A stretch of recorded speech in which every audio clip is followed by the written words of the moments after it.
막달라 마리아는 무덤 앞에서 울고 있었습니다. 이 마리아는 왜 울고 있었을까요? 무덤 앞에서 마리아는 왜 눈물을 흘리고 있었을까요? 예수님의 무덤이 비어 있었기 때문입니다. 새벽같이 나와서 아주 어두운 그때에 예수님의 무덤가에 나아왔는데 그 돌 무덤의 문이 열려져 있고 옆에 옮겨져 있고 그 안을 들여다보니 아무것도 있지 않았기 때문입니다. 예수님의 몸이, 그 죽으신 몸이 그 무덤 안에 있지 않았기 때문에 마리아는 슬피 눈물을 흘리고 있습니다. 예수님이 그 안에 계시지 않은 것으로 인해서 왜 마리아는 눈물을 흘리고 있었을까요? 무엇이 마리아로 하여금 슬프게 만들었을까요? 마리아는 예수님이 죽으신 것조차 굉장히 슬픈고 좌절스러운 상황인데 예수님의 무덤을 봤는데 새벽같이 나와서 예수님의 무덤을 보았는데 그 무덤 안에 아무것도 없고 예수님의 죽으신 몸이 없는 것을 보았을 때 직관적으로 이것은 누군가 가져갔구나 라고 생각을 했을 것입니다. 누가 만졌을 리는 없고 내 주변 사람들이 만졌을 리는 없고 이것을 누군가가 가져갔구나. 로마 군인이나 아니면 유대 지도자들이 예수님의 그 시체를 훔쳐갔구나 라고 자연스럽게 생각했을 것입니다. 우리도 아마 그렇게 생각했을 것입니다. 예수님의 그 무덤에 그 죽으신 몸이 있지 않다면 우리는 당연히 누군가가 가져갔을 것이라고 생각을 했을 것입니다. 아마 예수님을 미워하는 사람들이나 예수님을 싫어했던, 죽이려고 했던 그 유대인들이 아마 예수님의 몸까지 훼손하고 가져갔을 것이다 라고 당연히 생각했을 것입니다. 그런데 이 마리아는 또 이것만 가지고 슬퍼하지는 않았을 것입니다. 우리가 무덤을 굉장히 중요하게 생각하는데요. 우리가 보통 평소에도 우리가 내 주변 사람이, 내 사랑하는 사람이 이 세상을 떠났을 때 우리는 그 무덤을 통해서 또는 화장을 해서 납골당을 통해서 이렇게 무덤을 굉장히 소중히 여기는 경우가 있습니다. 중요하게 여기는 경우가 있는데요. 이것은 그 죽으신 분을 잘 모시려고 하는 그런 태도도 있지만 우리 마음 한켠으로는 우리가 사랑하는 그 사람을 아직 떠나보내지 못하는 그 마음이 아마 한편에는 남아 있는 것입니다. 사랑하는 사람을 하늘로 떠나보내야 하는데 죽음으로 떠나보내야 하는데 그렇지 못하고 이 땅에 묻어둠으로써 흙에 둠으로써 또는 납골 땅에 둠으로써 우리 옆에 간직하고 싶은 마음도 있다라는 것입니다. 이것도 없을 수는 없다라는 것입니다. 우리가 사랑하는 사람을 차마 떠나보내지 못하고 우리 곁에 두고자 하는 마음, 아직 보내지 못하고자 하는 그 마음이 무덤을 통해서 우리가 드러나곤 합니다. 그래서 마리아도 그 무덤을 통해서 아마 그런 마음을 느꼈을 것입니다. 예수님을 조금 더 옆에 간직하고 싶은 마음, 아직 떠나보내지 못하는 그 마리아의 아직 애통하는 그 마음이 우리가 이 본문을 통해서 느낄 수가 있습니다. 아마 예수님의 몸이 그 무덤 안에 계속 있었다면 아마 마리아는 1년 365일 매일매일 새벽같이 찾아와서 예수님의 무덤에 나와서 그 자리에 앞에서 울면서 예수님을 생각하면서 그렇게 자리하고 있었을지도 모르겠습니다. 아마 그랬을 것입니다. 마리아는 매일같이 예수님 무덤 앞에 나와서 지난 날 동안 예수님과 함께 했던 날을 회상하면서 예수님을 지키지 못한 것을 또 자책하면서 그렇게 눈물을 흘렸을 것입니다. 또 마리아가 이 슬펐던 이유 중에 하나는 예수님을 지키지 못했다라고 하는 그 마음일 것입니다. 예수님이 죽으시는 것조차 막지 못했는데 예수님이 죽으시는 것도 막지 못했는데 예수님의 그 죽으신 몸까지 지키지 못했다라고 하는 그 자책감이 이 막달라 마리아에게 크게 슬픔으로 작용했을 것입니다. 그러한 이 허망함과 두려움으로 이 마리아는 무덤 앞에서 울면서 있습니다. 그렇게 울면서 구부려 무덤 안을 살폈는데요. 왜 무덤 안을 살폈는지는 잘 모르겠습니다. 아마 처음 봤을 때의 상황을 말하는 것인지 아니면 그 안에 두 천사가 있어서 인기척을 느껴서 그 무덤 안을 살폈는지는 잘 모르겠지만 어찌됐든 이 막달라 마리아는 그 슬픔을 가운데 울면서 몸을 구부려 그 무덤 안을 살핍니다. 여기서 이 구부려라는 단어가 등장을 하는데요. 오늘 말씀 11절에 구부려라는 단어가 등장을 합니다. 저는 이 구부려라는 단어가 저에게 크게 다가왔습니다. 성경에서 별로 그렇게 중요하지 않은 것 같은 그런 수식어이기 때문입니다. 별로 중요해 보이지 않고 그냥 무덤 안을 살펴보았다라고 하면 되는데 이 성경은 굳이 구부려라는 단어를 기록함으로써 이것은 무엇을 말하고자 하는지 깊이 생각해 보았습니다. 마리아가 울면서 무덤 안을 구부려 살폈습니다. 그런데 이 마리아만 구부려 살핀 것이 아니라 또 다른 제자도 이 마리아가 예수님의 무덤이 비어 있다라고 소식을 전했던 그 소식을 들었던 베드로와 요한도 이 무덤가를 찾아옵니다. 이 요한도 베드로보다 달리기가 빨라서 그런지 더 빠르게 달려와서 이 빈 무덤가에 찾아옵니다. 무덤가에 찾아왔을 때 정말로 그 무덤 안이 비었는지 보는데요.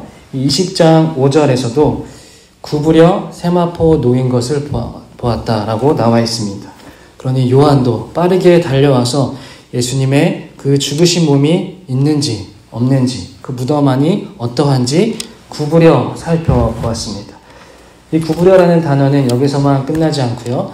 또 누가복음 24장 12절에서도 이 베드로가 무덤 안을 살필 때에도 이 구부려라는 단어가 등장을 합니다. 베드로도 뒤늦게 달려와서 마리아보다 늦게 또 요한보다 늦게 와서 무덤 안을 살피는데요. 몸을 구부려 살핍니다. 성경은 왜 이 구부려라는 단어를 이렇게 많이 등장시키고 왜 이 제자들의 구부리는 모습을 이 표현을 하는 것일까요? 굳이 왜 이 제자들이 이 세 명의 제자들이 다 구부려 그 몸을 살펴보았다라고 왜 기록을 하는 것일까요? 이것은 첫 번째 이유로 그 당시의 생생한 현장을 그 역사적 현장을 보여주는 것입니다. 그 당시 상황을 말하면서 회상하면서 그 당시에 이 제자 3명 모두 다 몸을 구부려 또 울면서 구부려 그 무덤 안을 빈 무덤을 살펴보았다라는 것입니다. 그 생생한 현장을 회상하게끔 만듭니다. 그 당시의 상황을 더 현장감 있게 드러내는 것이죠. 그 역사적 증언으로서의 그 고백으로서의 역할을 하는 것입니다. 마리아도 구부려 그 무덤 안을 보았고요. 요한도 구부려 그 무덤 안을 보았고요. 베드로도 그 몸을 구부려서 그 무덤 안을 보았습니다. 그 당시 이 팔레스틴 지역의 무덤의 모양은 크지 않습니다.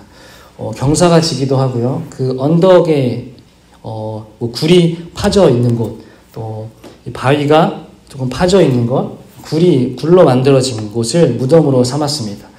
그래서 모양이 굉장히 삐뚤빼뚤하기도 하고요. 무덤인가 싶기도 하고요. 또 경사진 곳이 있어서 제대로 갈 만한 곳이 못 되기도 합니다. 또 인위적으로 파서 바위를 깎아서 만든 조그만 굴입니다.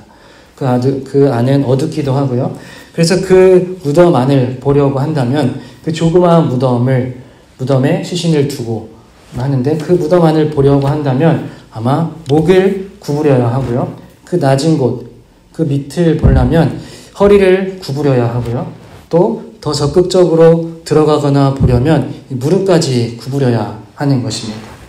이렇게 그 생생한 현장을 제자들이 실제로 그렇게 몸을 구부렸다라고 하는 역사적 증언을 보여주는 것입니다. 이렇게 성경은 제자들이 몸을 구부렸다라고 말을 하고요. 또 구부려야 한다라는 것을 보여줍니다. 이 구부려라는 단어를 오늘 우리가 묵상을 하면서 하나님께서 우리에게 말씀하시는 것도 또 저에게 말씀하시는 것도 우리가 주님을 만나고자 할 때, 주님을 뵙고자 할 때 우리의 자세가 어떠해야 하는가라는 것을 이 말씀을 통해서 보여주는 것입니다. 우리의 몸을 구부려야 하는 것입니다. 우리가 주님을 만나고자 할 때 우리의 몸을 구부려야 하는 것입니다. 이 구부린다라는 것은 우리의 허리를 몸을 숙이고 하는 것일 수도 있겠지만 더 본질적인 의미에서는 우리의 겸손한 마음을 말하는 것입니다. 우리의 자세를 낮추고요. 우리의 겸손함으로 주님 앞에 나와야 한다는 것입니다. 우리가 주님이 계시는 주님을 만나고자 하는 이 성전에 주님의 교회, 몸된 교회에 올 때는 우리의 머리를 구부리고요. 우리의 무릎을 구부리고요. 우리의 허리도 구부려야 하는 것입니다. 주님 전에 나올 때 우리의 겸손함으로 우리의 자세를 구부리고 낮은 자세로 주님 앞에 나와야 한다는 것입니다. 우리가 주님을 굉장히 편하게 생각하기도 하지만 친구처럼 생각하기도 하지만 주님은 우리의 아버지 되시고 우리의 하나님 되시는 분입니다. 우리가 아까 찬양했던 것처럼 나는 주의 친구처럼 기쁘게 찬양하는 것도 그 의미는 너무나 좋은 것이지만 그것만 있어서는 안 되겠죠. 저희 집에도 남자 3명이 저를 친구로 여기는 그 자들이 있습니다. 제가 친구 같은 아빠가 되어야겠다 하는 자세를 취했더니 정말로 친구처럼 여기는 것 같기도 하고요. 때로는 그 밑으로 여기는 것 같기도 합니다. 때로는 어떤 가구처럼 여기기도 하고 장난감처럼 여기기도 하는 것 같고 어떤 발판으로 삼는 것 같기도 합니다. 그러나 친구가 될 수 없죠. 언제나 아버지는 아버지인 것이고요. 하나님이 우리에게 친구처럼 대해주시고 편안한 분이시지만 본질적으로 근원적으로 하나님은 우리를 창조하신 창조주이시고 우리의 신이 되시고 하나님 되시는 분이다라는 것입니다. 이 감나무가 있는데요. 이 감나무는 이 모든 나무가 대부분 다 그렇지만 이 하늘 높이 솟으려고 하는 경향이 있다라고 합니다. 그래서 가만히 자연 상태로 그대로 두면 이 가지는 이 하늘 높이 솟아 오른다고 합니다. 이것을 이제 영양생장이라고 하는데요. 그래서 가만히 자연 상태로 두면 하늘 높이 솟아 오르고요. 또 잎이 더 커지기도 하고 또 뿌리가 더 깊게 퍼져 나가기도 합니다. 이것을 이제 영양생장이라고 하는데 이 자연 상태 그대로 두면 그렇게 하늘 높은 줄 모르고 솟는다고 합니다. 그런데 이 감나무 농장을 하시는 분의 이야기를 들어보면 그렇게 하면 열매가 많이 맺히지 않는다라고 합니다. 이 가지가 하늘 높이 솟으면 열매를 많이 맺지 못하고요. 그래서 이 가지를 이렇게 구부려 준다라고 합니다. 가지에 이 무거운 돌을 달아서 구부려 주거나 또는 옆에 있는 이 다른 감나무와 연결을 시켜서 가지를 구부려 드리면 그렇게 하면 이 생식 번장을 해가지고 더 많은 열매들을 주렁주렁 맺는다라고 합니다. 농부들이 그러한 방법을 써서 더 많은 열매들을 맺는다라고 합니다. 이 감나무도 그 가지를 구부려야 더 많은 열매를 맺는다라는 것입니다. 우리가 하나님 앞에 나아올 때도 우리가 하나님의 그 성령의 열매들을 많이 맺기 위해서는 우리는 자세를 구부려야 하고요. 하나님 앞에서 우리의 머리를 구부리고 또 허리를 구부리고 또 우리의 무릎까지도 구부릴 수 있는 그런 낮은 자세, 겸손한 자세를 취해야 하는 것입니다. 그때 우리의 삶에 이 성령의 열매들, 사랑의 열매들, 희락의 열매들, 절제의 열매들까지 주렁주렁 많이 맺힐 줄로 믿습니다. 또한 이 구부린다라는 말은 오늘 구부린다는 말을 더 깊게 우리가 살펴보기를 원하는데요.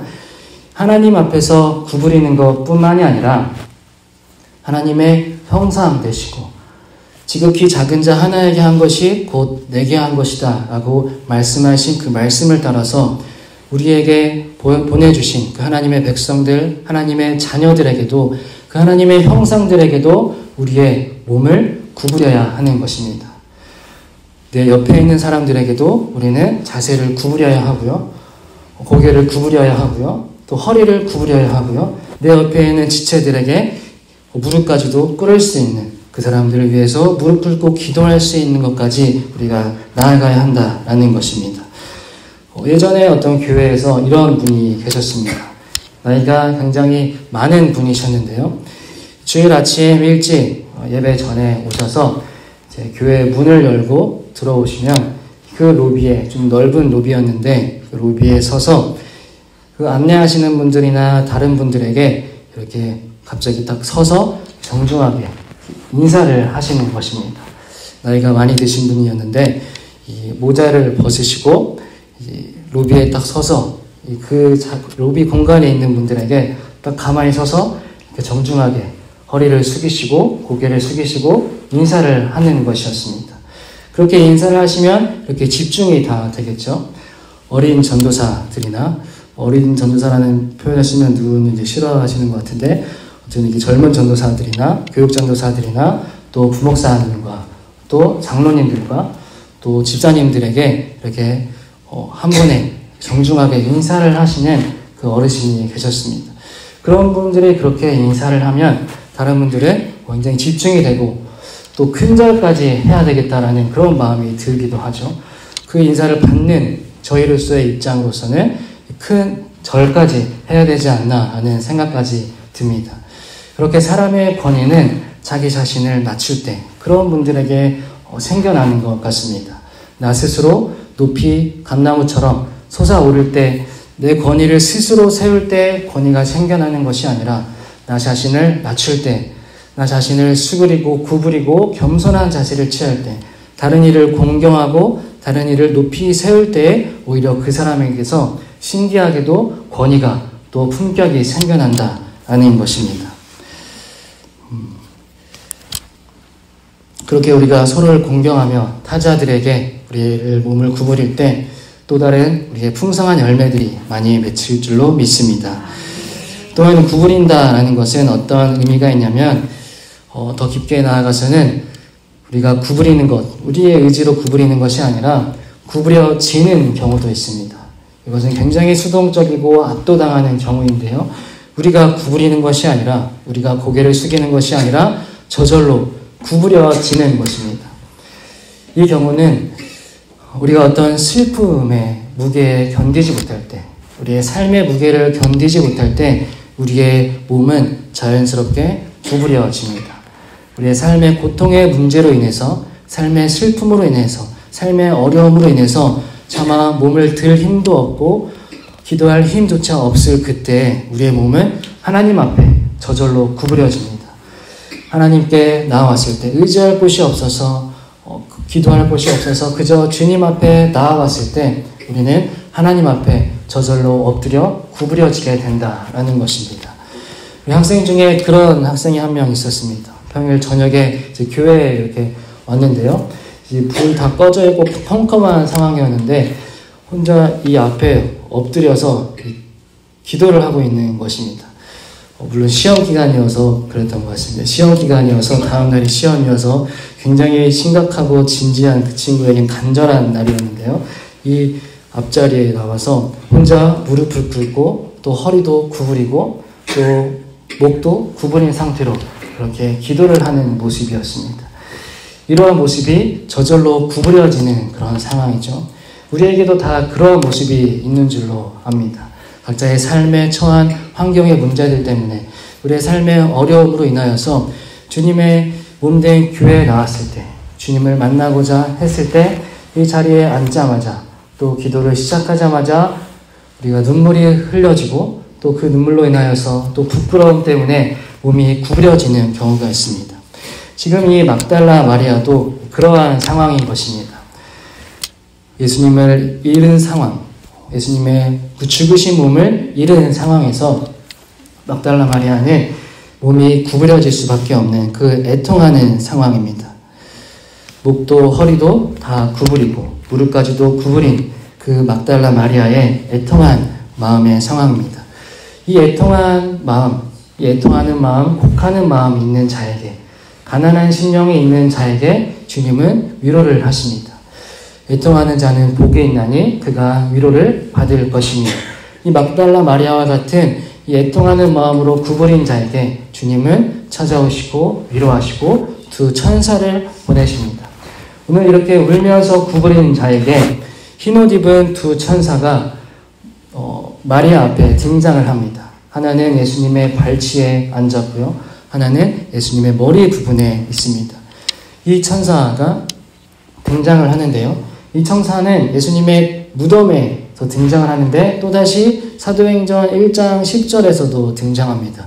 예수님이 하늘로 올라가셨을 때 그때에도 예수님을 보좌하는 역할로 예수님을 하늘로 보내드리는 역할로 등장을 해서 그때 많은 무리들에게 어찌하여 너희가 하늘을 보고 있느냐, 너희가 보고 있는 그 예수는 너희가 본 그대로 다시 오실 것이다 라고 말했던 그 두 천사들입니다. 이렇게 애통하고 있는 그 애통하고 있는 마리아에게 하나님은 천사를 보내시고 그 마리아에게 질문을 하십니다. 그 두 천사가 질문을 합니다.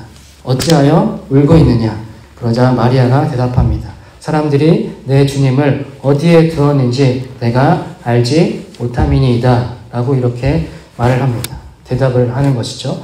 그리고 나서 뒤를 돌아봤을 때 예수께서 계셨습니다. 그러나 아직 이 마리아는 그 분이 예수님인지 제대로 알지 못합니다. 그분이 동산지기인 줄 알고 동산을 지키는 사람인 줄 알고 그에게 예수님에게 또 묻습니다. 여보세요. 당신이 이 예수님의 죽으신 몸을 가져가셨거든 어디에 두셨는지 아시거든 나에게 가르쳐 주십시오. 내가 다시 옮겨 놓겠습니다. 라고 이렇게 예수님에게 말을 하는 것입니다. 이 슬픔에 잠겨있는 마리아였기 때문에 자신의 고통에 매몰되어 있는 막달라 마리아였기 때문에 상황을 제대로 보지 못하고요. 예수님을 제대로 보지 못하는 상황입니다. 객관적인 상황을 보지 못하는 것이지요. 지금 예수님이 예수님인지 제대로 알지 못하고 예수님에게 죽으신 예수님의 몸을 찾고 있는 것입니다. 살아계신 예수님이 이 앞에 계신데 이 마리아는 죽으신 예수님의 몸을 찾고 있는 것입니다. 이 마리아의 이 간절한 소원은 죽으신 예수님의 몸을 찾는 것입니다. 굉장히 비범한 이 계획이죠. 마리아로서는 할 수 있는 가장 이 비범한 계획입니다. 죽으신 예수님의 몸을 어떻게든 찾아내는 그것이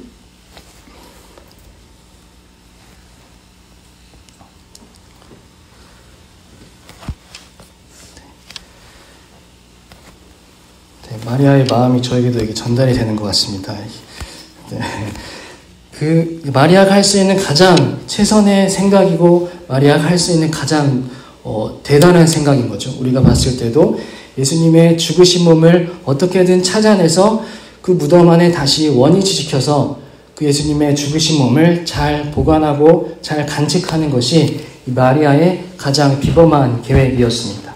가장 간절한 소원이었습니다. 그러나 그 마리아의 소원과 그 기도 제목은 절대로 이루어질 수 없는 소원입니다. 왜냐하면 예수님이 살아나셨기 때문입니다.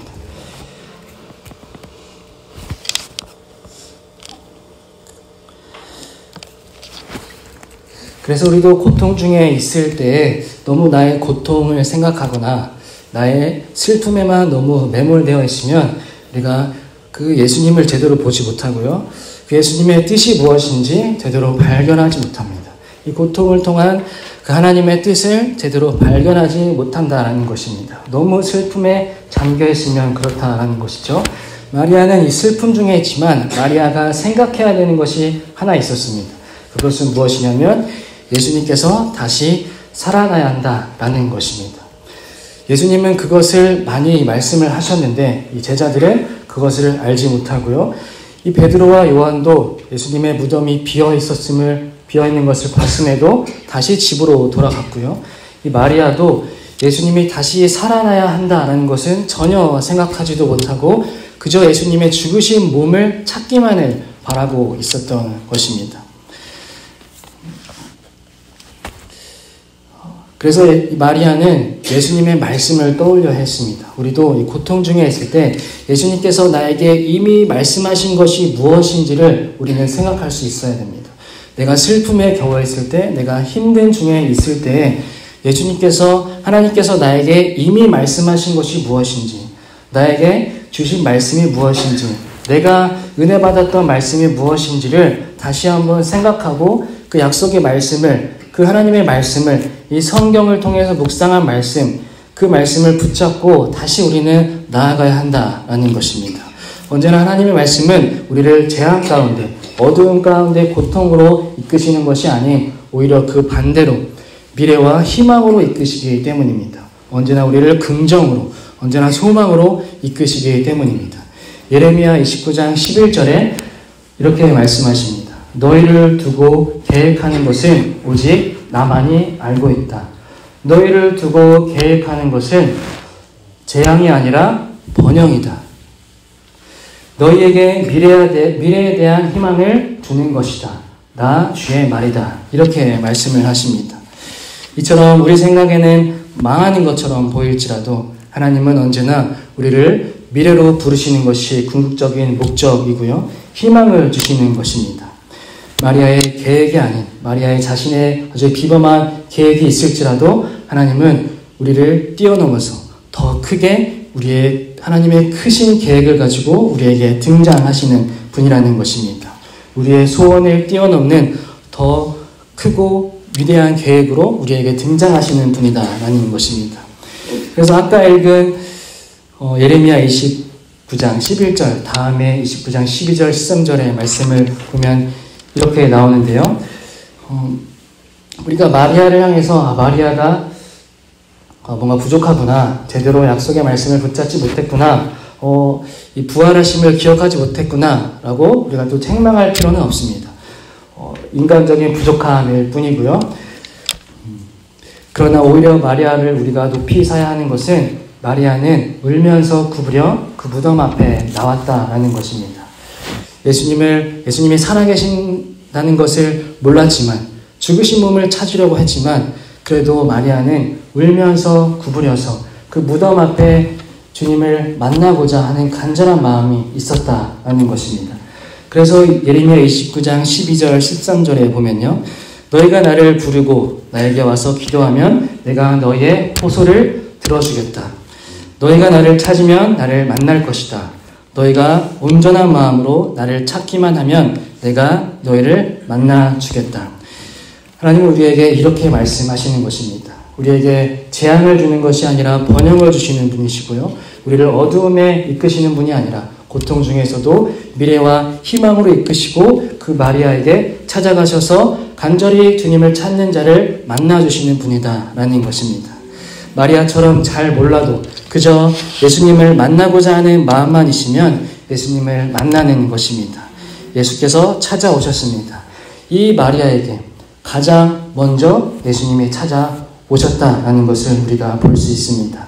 다른 두 제자, 두 남자들 베드로와 요한에게 먼저 나타난 것이 아니라 주님의 무덤 앞에서 울면서 구부린 자에게 예수님은 가장 먼저 부활의 살아나신 몸으로 등장을 하신 것입니다. 그에게 위로하시고 그때 비로소 마리아는 살아계신 예수님의 몸을 발견하고요. 예수님께서 마리아야 라고 하는 그 음성을 듣게 되는 영광스러운 순간을 맞이하게 되는 것입니다.